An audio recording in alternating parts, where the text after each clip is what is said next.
Well, President, Trade Union Congress, Festus Osifo joins us now.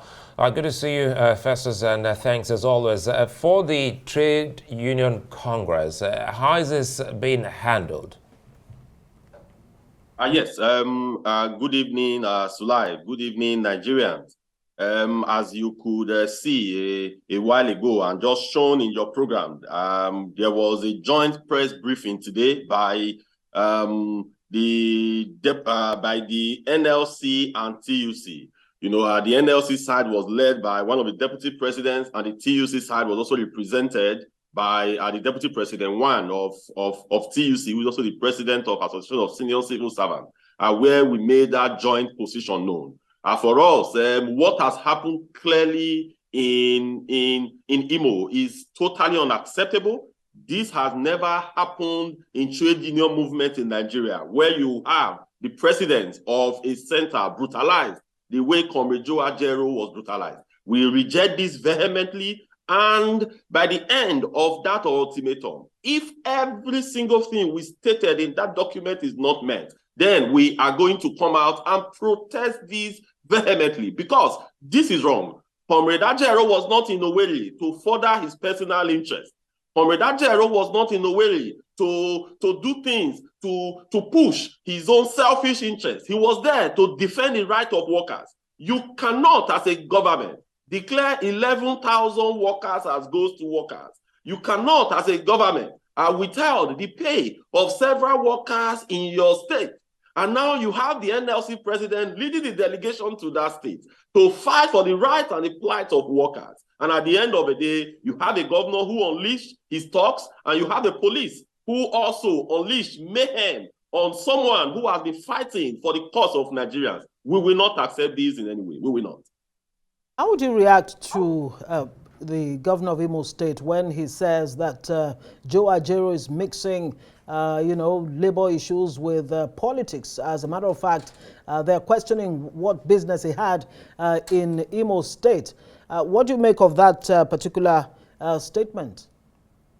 No, it is wrong for him to have questioned the business that Comrade Joe Ajaero, president of NLC, had in Imo State. No, because Imo State is part of Nigeria. The Imo State chapter, the Imo State Council of NLC, is also part and parcel of the NLC at large. And also, not just NLC alone, even TUC was there. The Secretary General of Trade Union Congress of Nigeria led the delegation of TUC also to Imo State. And so it was a joint action. So it is unheard of for you to ask, what is the president of NLC doing in a state in Nigeria where you have Nigerian workers?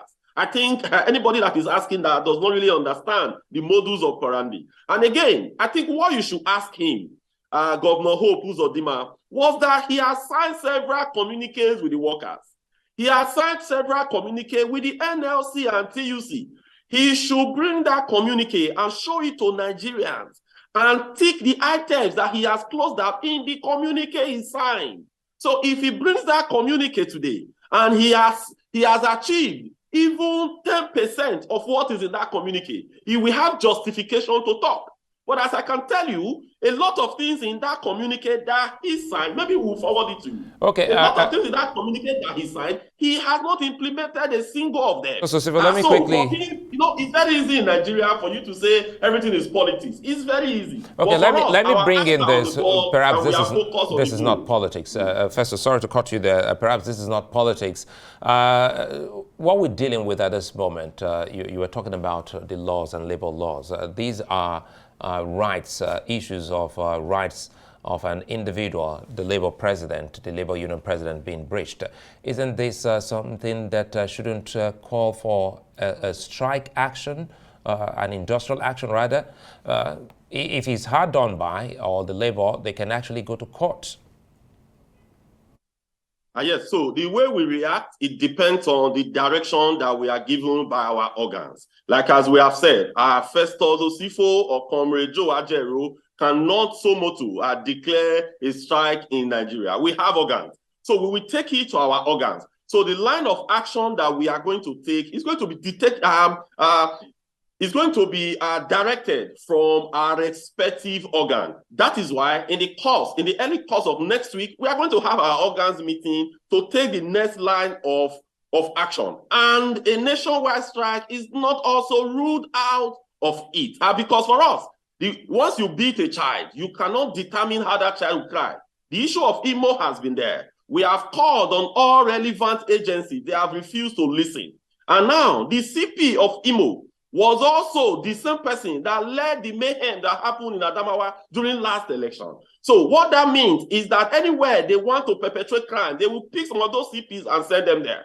The CP supervised and send the police area commander to marshal out what happened to Joe Ajaero. And as we know in Nigeria, the police is under the federal government. The police is being controlled from Abuja. So that is why we are making this a national issue. Because for us, you cannot dare to do what you have done. Comrade Joe Ajaero went there without a knife. He went there without a spoon. He went there without anything. But because you have a gun, then you brutalize him the way you did, we will resist this. So the way we are going to resist this will not be, to be determined by our respective organ. But we will surely resist this and we will come out strongly out of this.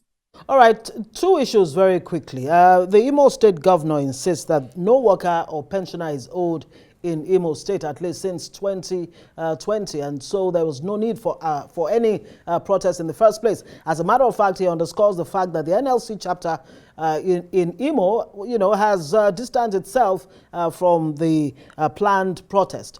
And secondly, will it not amount to self-help when Labour and, of course, TUC decide to shut down the country over a situation or a case that, really is a human rights violation?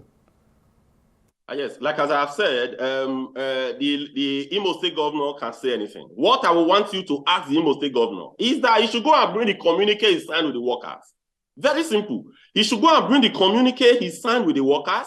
He signed another communique in May. He signed one before in 2021. He should go and bring that communique he signed with workers and show to the world what he has implemented in that communique. So it's very easy for you to address press and say all manner of things. In terms of what is happening in NLC in Imo, what Ajaero Uzodimma did was that there was supposed to be an election in Imo. He wanted to force his person on the Congress, on NLC, but it was rejected. So they went to the secretariat, they looted the secretariat, they stole literally everything in the NLC secretariat in Imo State. So the person that addressed the conference, the person that addressed the press is not the state council chairman of Imo State. The way organized union work, there is no sabotage. The way organized union work, we are like a command and control system. So there is no right-thinking state council chairman that can come to television and do what Ajaero Uzodimma has described. No. It is very clear that when instruction comes from national, it is carried out. When it's not carried out, sanctions are meted. So the person that addressed the conference, it is not correct. It is because Ajaero Uzodimma did not allow election to be held in Imo a while ago. That was why the NLC National Secretariat now set up a critical committee. And I will tell you that the critical committee that is set up is 100% in line with the NLC and the labor movement on this struggle. The person that he was referring to was the preferred candidate he would have wished to be the NLC state chairman because he was trying to interfere in the election. So what he has said is baseless, what he has said is unfounded, and we discard that and throw it into dustbin. And you insist on going on this national shutdown based on the unfortunate injuries sustained by the NLC President Joe Ajaero. And the question is, does it not amount to resorting to self-help if you will not go to court? Let me ask you a question. If Nigeria president today goes to Niger, and if he gets to Niger, he's been shot at, it could result to a war. So let's not treat this, let us not trivialize this. So if a president of a country goes to another country and there is an attempt to kill him, it could lead to a war. So let us not trivialize this. For us, we are taking this very strongly, and we are going to resist this with everything that we have. We will resist this. The entire Nigerian workers is going to speak sometime next week, and we should watch out for this. While we wait for that, we still think that the labor unions should also go back and consider that there are international laws just as we have local laws, and some of those doesn't seem to have been adhered to by the labor unions. An individual's right has been breached, and we still think that you should write and follow through and get your legal team together. I would like to thank you for your time as always. Festus Osifo, many thanks for speaking with us on Newsnight.